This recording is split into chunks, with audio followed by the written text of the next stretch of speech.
I invite Jill coming up and join me. I have a friend named Kyle B. Jones, and Kyle had this great idea that I wanted to collaborate with him on to encourage churches around the country to the first Sunday in May to invite an atheist to come to church and to interview an atheist called Interview an Atheist at Church Sunday. So the idea is to have churches have conversations with atheists about what it means to be in dialogue with each other and kind of live with each other and so on. So Kyle was going to come, it turned out he couldn't make it.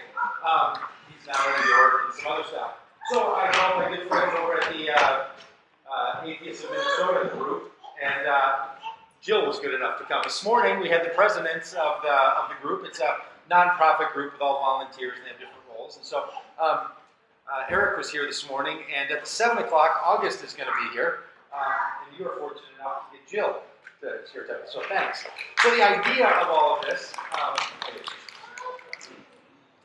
the idea is to ask Jill to tell the rest of us to think about ways with us that religious people and atheists could have better connection and better conversations. Because I find this interesting thing happen.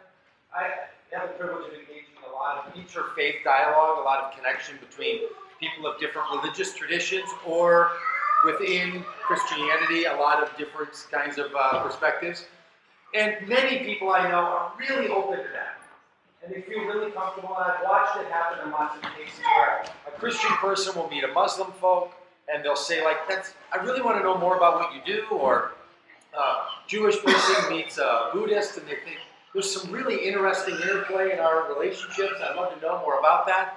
And then I've watched it happen so many times where a Christian person or others will meet an atheist and they'll say, can I help you with that? Like, is there something that I could answer for you? Because that seems like a position that any reasonable person wouldn't take. Or worse yet, they'll say things like, there's no atheists in foxholes, so when you really need some help with that, I'd like to be a person.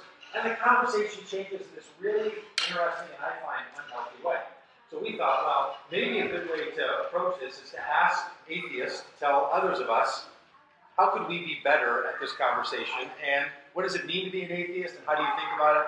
And as all of you know, just like in any religious tradition, all atheists are not the same. So it's not like you can say, Jill, what's the atheist's opinion about such and such? There's lots of. So anyway, thanks for being here. We're really glad you are. We're recording this on that little camera there, because this is happening all around the country, and they're going to put all of these interviews together on a website so people can watch different ones and sort of see how it goes.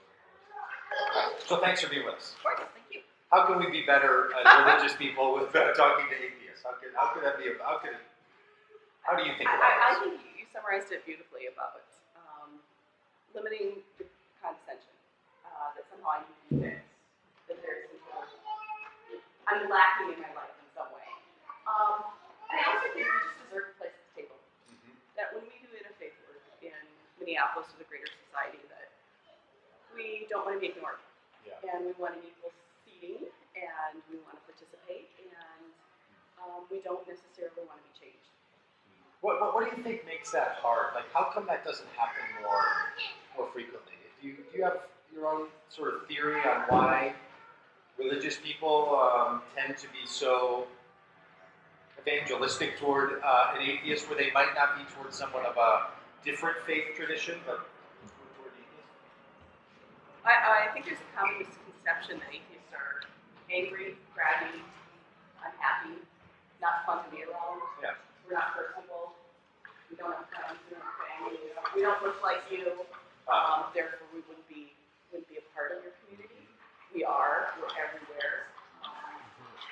So that's the scary part to religious people, is that you're actually everywhere. I also feel, I have a basis for this, but I also feel that there's a bit of fear. There's a bit of just a feeling of uncomfortableness that I'm okay not having an answer. And particularly from the evangelical traditions, that's really threatening. And I don't know if they're really comfortable confronting that. Particularly now, I'm a parent. I have a 13-month-old. Particularly if they see me raising a child. And I think there's a great deal of fear that I may create generation's Adolf Hitler, Yeah. or some of the last moral characters. Yeah, and that really is a question, isn't it? Like, the idea of, like, well, why are you a moral person if you don't believe in God? Those kinds of questions. People really... it baffles me. It baffles you that someone would ask that. Right.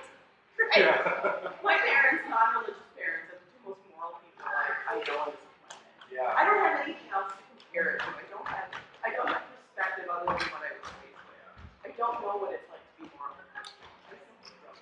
Yeah. There's a friend of mine who's an atheist, and he likes to say, Doug, you just simply believe in one more God than I do. Like, you don't believe in everybody else's God, you just keep whittling it down, and you're going to end up with just mine. But, so he's having a bit of fun with that.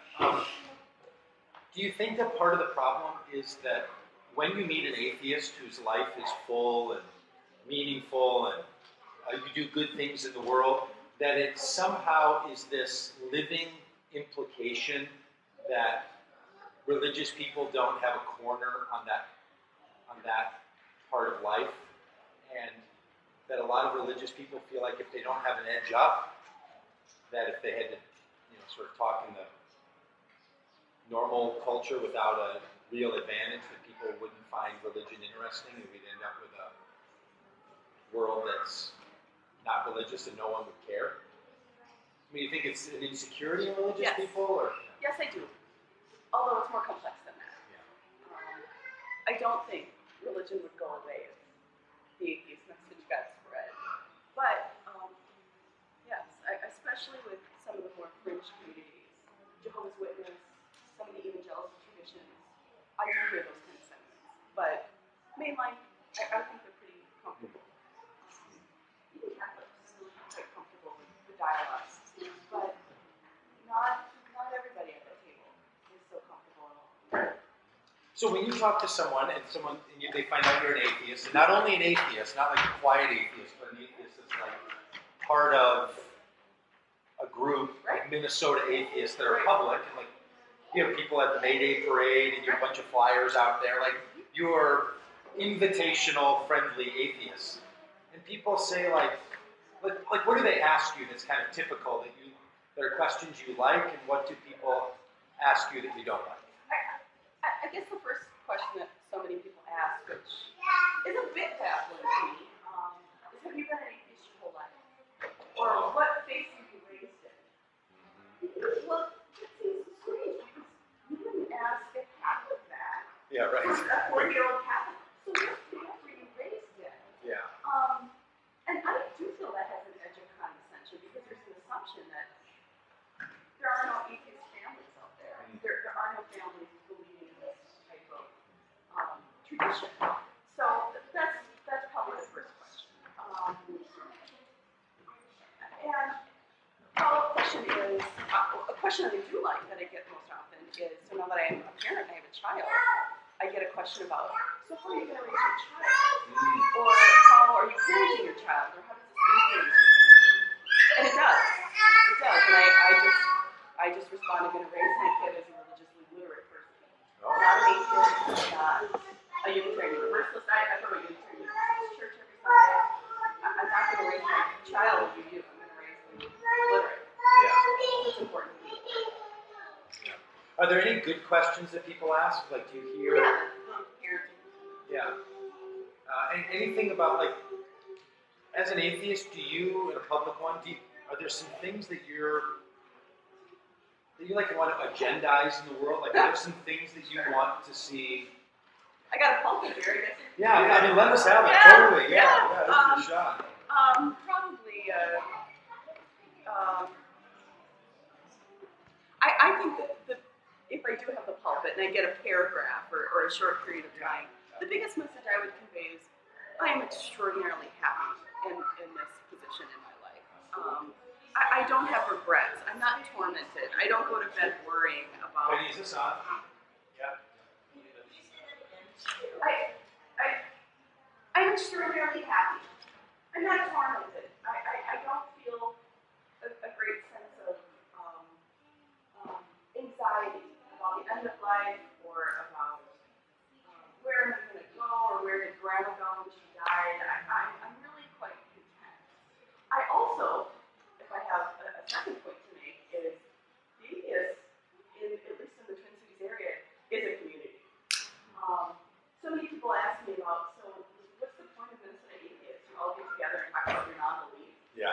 It's not really that interesting. Don't you get bored, isn't it? No, we have a very rich community in the Twin Cities. We have gatherings about daily.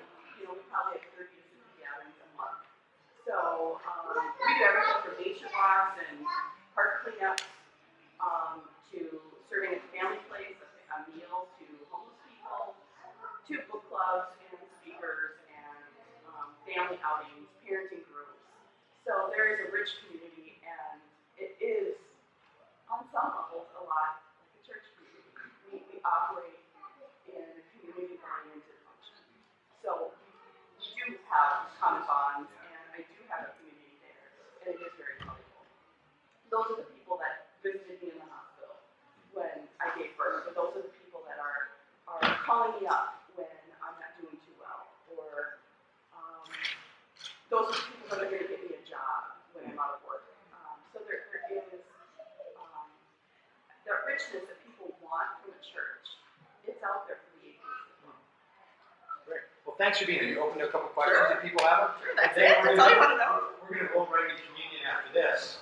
Jill's willing to stay around and chat it up and ask some questions and answer some questions on stuff. And out in that room, there's material that's from the atheists and some books and some other stuff if you're interested in any of that. One other quick thing. We did author a book this year. It's called Atheist versus Minnesota. I'm an author. Eric this morning, the speaker, is also an author, and August is speaking at 7 o'clock. Here is also an author in the book, and it's a collection of personal anthologies. All proceeds of the book go to support Minnesota Atheists, and they're $20, and you pay me, and I've got a whole stack of books over there. It's a great first kind of reader for anybody who's interested in atheism, and it is good for, I think, an eclectic or interfaith audience as well. It's definitely not an interfaith kind of text, and it's not an academic text as well, so we're really one of a kind producing this book. So it's just personal stories. I talked about my perspective on interfaith practice. That's what I wrote about. Eric talked about parenting, and August, Talks about a lot of things, doesn't it? Right. But it's not required reading in the Minnesota Atheist Association just to throw a Dawkins or Hitchens quote in every meeting. You say that, and actually that's not too far. That's kind of true. There's kind of some truth to that. There's a lot of truth to that. And I think there's a bit of a split in atheism right now, because I'm seeing it emerging between women and men. And there's more of a, I think, sociality or community that the women want in atheism, that men are a lot more focused on reason, evidence, science, the evolution talk, that I may not be as, I certainly value it and respect it, but it isn't where I would want to spend my Saturday evening at the coffee club talking about those topics. But many well, Christians have been pretty good at that divide, so if you want to learn something, talk to Christians about how to separate the women from the men. Have to be a male-dominated religion. Thanks a lot for being here. We really appreciate it, and it means a lot to us as a community. Thanks. I think this is fantastic. Oh, good.